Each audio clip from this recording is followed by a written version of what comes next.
Warahmatullahi wabarakatuh.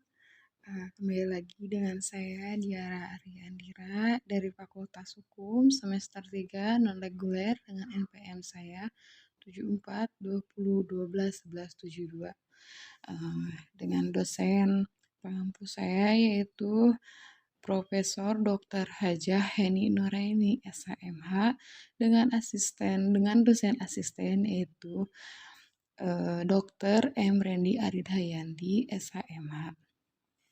Dalam pertemuan ke-10 ini, di sini saya akan membahas tentang pengulangan tindak pidana residip. Seseorang yang melakukan tindak pidana dan telah dijatuhi hukuman dengan suatu putusan atau vonis dari hakim yang telah mempunyai kekuatan hukum tetapi inkraks pan gewidz kemudian melakukan lagi suatu tindak pidana. Jadi hampir sama dengan concurs realis, yaitu melakukan lebih dari satu tindak pidana. Perbedaannya adalah dalam residip telah ada putusan atau vonis dari hakim yang mempunyai kekuatan hukum yang tetap yang berupa pemindahan terhadap tindak pidana sebelumnya. Sedangkan dalam konkursus belum ada putusan atau vonis dari hakim. Residip adalah alasan untuk pemberatan pidana. Pembagian pengulangan atau residip yaitu ada dua.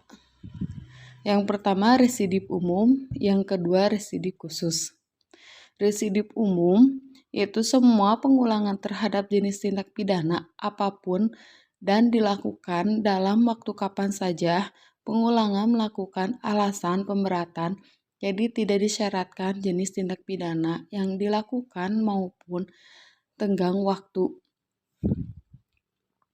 Pengulangan dengan demikian tidak dikenal daluarsa residip atau pengulangan jenis umum ini tidak dikenal dalam KUHP.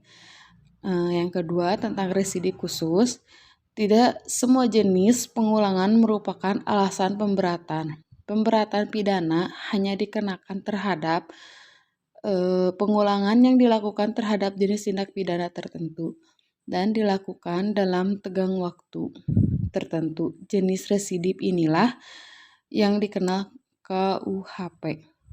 Residip menurut KUHP, pengulangan atau residip tidak diatur secara umum dalam buku 1 KUHP tentang ketentuan umum, tetapi secara khusus untuk tindak pidana tertentu diatur dalam buku 2 dan buku 3 KUHP. Selain itu, KUHP juga mensyaratkan tenggang waktu pengulangan tindak pidana tertentu. Dengan demikian KUHP menganut sistem residip khusus, artinya pemberatan pada hanya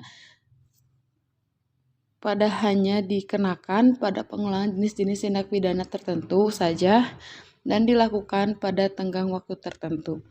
Residip untuk tindak pidana dapat berlaku untuk kejahatan maupun untuk pelanggaran, yaitu residip kejahatan.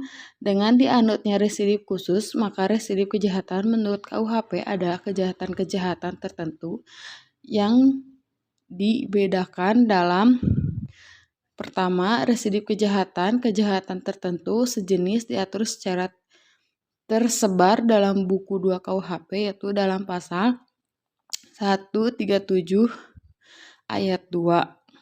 Contohnya.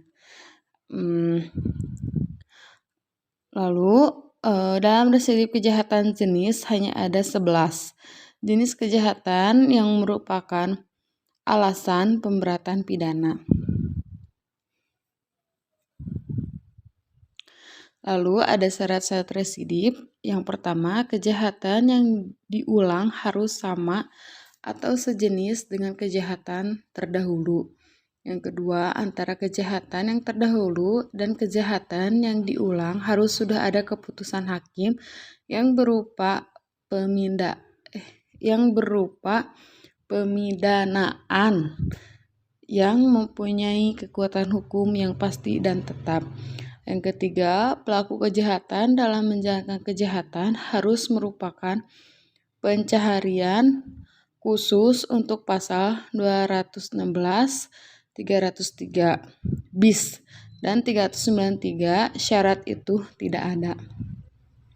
Yang terakhir, 4. Pengulangan dilakukan dalam tenggang waktu tertentu yang disebutkan untuk pasal-pasal.